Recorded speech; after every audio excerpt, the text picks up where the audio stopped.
Assalamu alaikum wa rahmatullahi wa barakatuhu. Today we'll be covering the genitive, what we call Idafa in Arabic.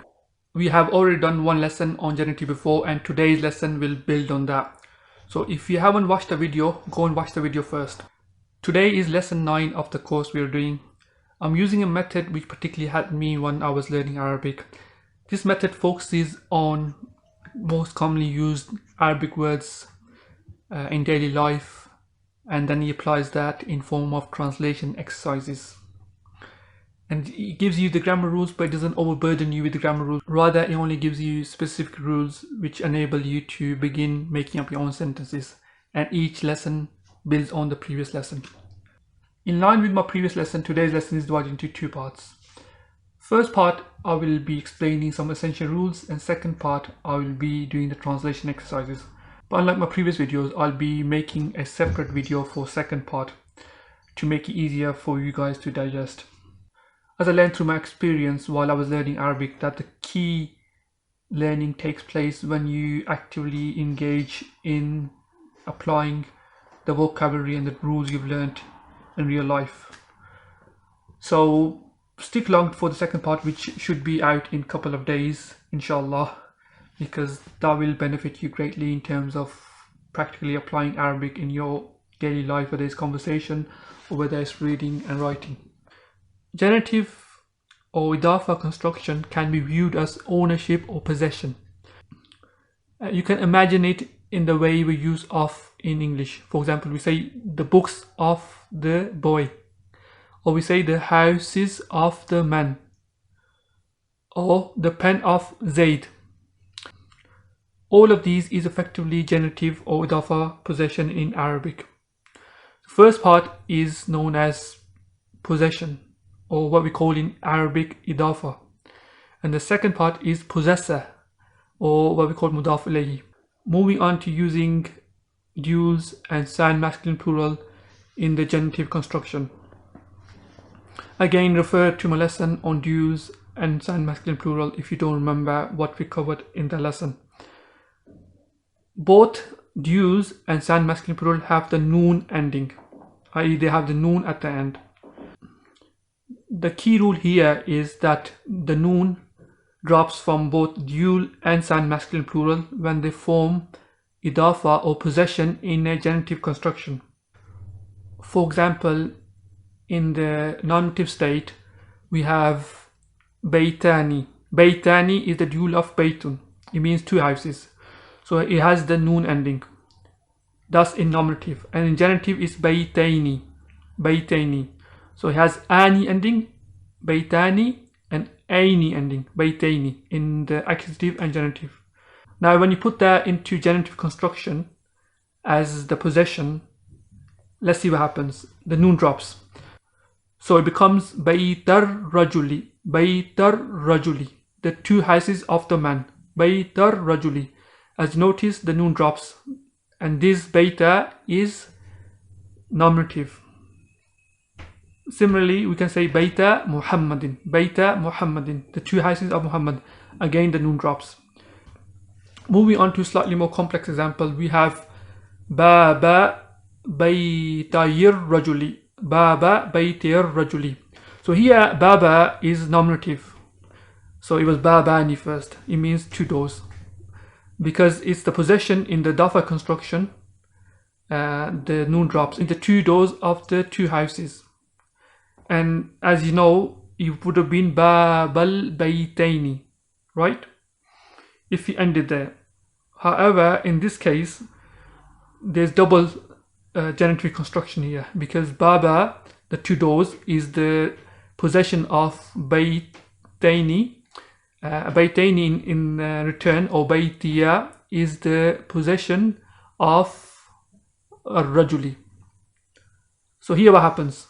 So first we have noon drops on Babani, so it becomes Baba, and then Baytaini would have been genitive with the noon drops, because again, even though it is possessor of Baba, the two doors of the house, it's also the possession of Rajuli.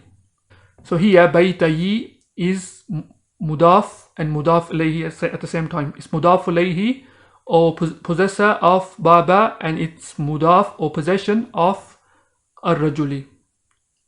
I hope you understand that. It's a bit complex, but let's move on. So basically, baba baytayir rajuli. It was originally baytay.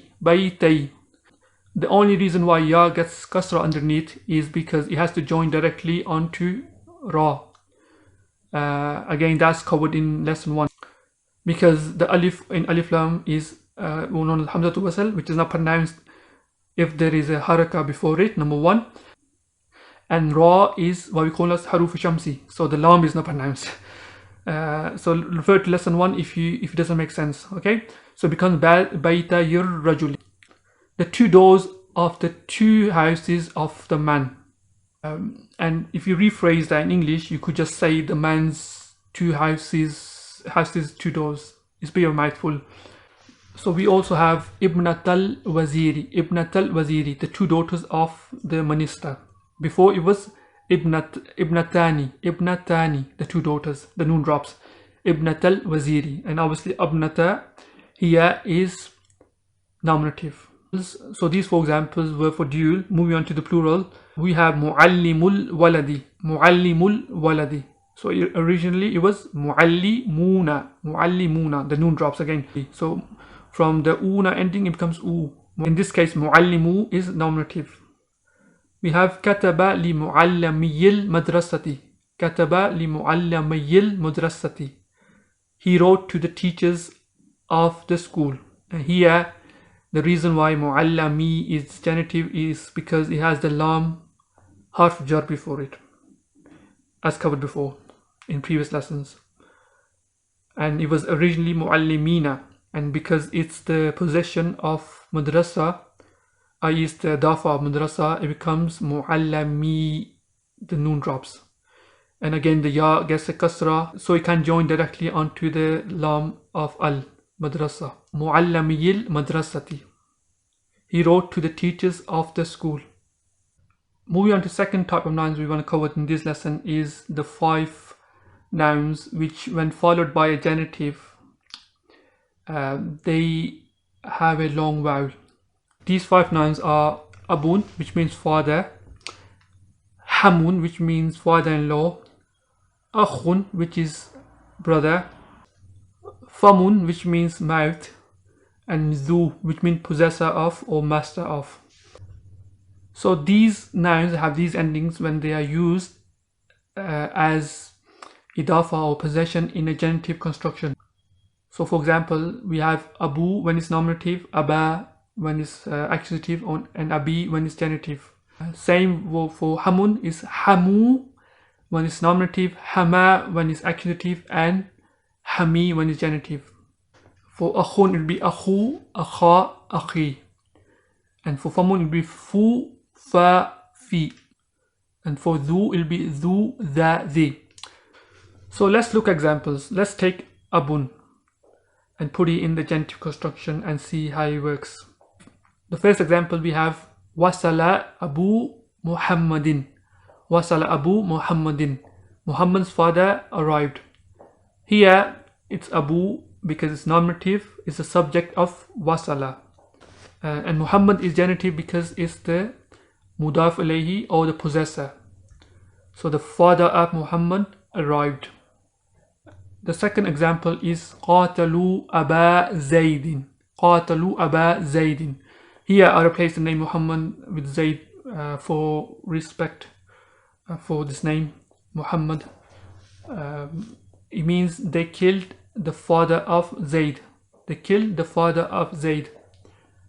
And aba is accusative here because it's the object of qatalu. They killed the father of Zayd. Again here is genitive construction. Third example is katabat li abi Muhammadin. Katabat li abi Muhammadin. She wrote to Muhammad's father. So the last example which the author gives in this book is kana rajulun dhu malin fi qasril sultani. So the man who was rich, or a rich man, was in the king's palace. One key rule of Idafa is that nothing can come between mudaf and mudaf ilayhi, possession and possessor, which means if there's an adjective qualifying any of these, it must be put after the Idafa construction, after the genitive construction. For example, sa'atul rajulil qadimatu. Here we know qadima is the adjective of sa'atu. We know that because al-qadimatu matches as-sa'atu in the all four criterias which are required for an adjective. And the two key criterias which tells us that it's an adjective of sa'atu instead of ar-rajuli is the fact that both are feminine, sa'atu and al-qadimatu, because they both have the ta murbuta feminine ending, number one. And number two, both are nominative. Both are nominative as opposed to rajul. Rajul is genitive, he has kasra. As opposed to sa'atu and al-qadimatu, both have dhamma. Both are nominative. Sa'atun means watch, or it could mean hour, and qadimatun means old. And al-rajul, as you know, it means the man. So the old watch of the man. The second example is Baytu Muhammadil Kabiru. Bayt, as you know, means house. Al-Kabir means big. And here Al-Kabir is the adjective of Baytu. How do we know that? It's because both are nominative. Both have Dhamma at the end, as opposed to Muhammad, which has Kasra at the end. Again, Al-Kabiru matches to Al-Bayt in all the remaining three criteria as well. If you know what are the four criteria for a noun to be adjective, then put in the comments and let's see who knows. The next example the author gives is Fi Bayti Muhammadil Kabiri. Fi Bayti Muhammadil Kabiri. This is a bit tricky because we now show Al-Kabir, it's the adjective of Al-Bayt or Muhammad. Why? Because all the three nouns, i.e. the house, Bayt, Muhammad and Kabir, they all are singular. Number one, they all are genitive. They all have kasra. So again, there's no differentiation, and they all are masculine. Number three. And number four, they all are definite. So we can translate this as the big house of Muhammad, the big house of Muhammad, or we could say the house of big Muhammad. So big can be adjective of both house and Muhammad.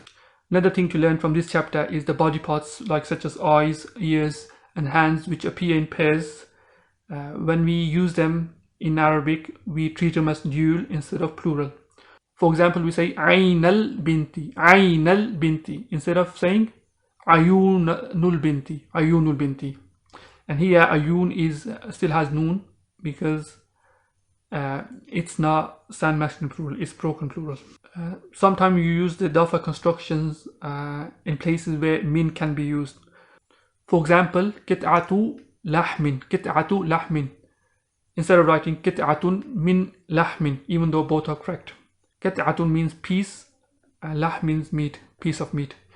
Another example is kursiyu khashabin, kursiyu khashabin. It means a chair of wood, i.e. made from wood. So you could also write kursiyun min khashabin, but here is just Idafa construction just to make it shorter and more compact. Sometimes Idafa construction is used for noun and adjective relationship. For example, we say qalilul aqli, qalilul aqli. It means little of understanding. Instead of saying al-aqlul qalilu, which means little understanding. So it's a different way of writing that. Or kathirul mali, kathirul mali, lots of wealth. Or you could say al-malul kathiru, means the same thing. Another example is hasanul wajhi, hasanul wajhi, handsome of face. Obviously, again, you could say al-wajhul hasanu, handsome face. As you notice, the key here is the word of is used in between. So whenever of is used, you know, you could potentially make a Idafa construction or a genitive construction. Now we will look at the vocabulary and we will do the exercise inshallah. Jazakumullah khairan.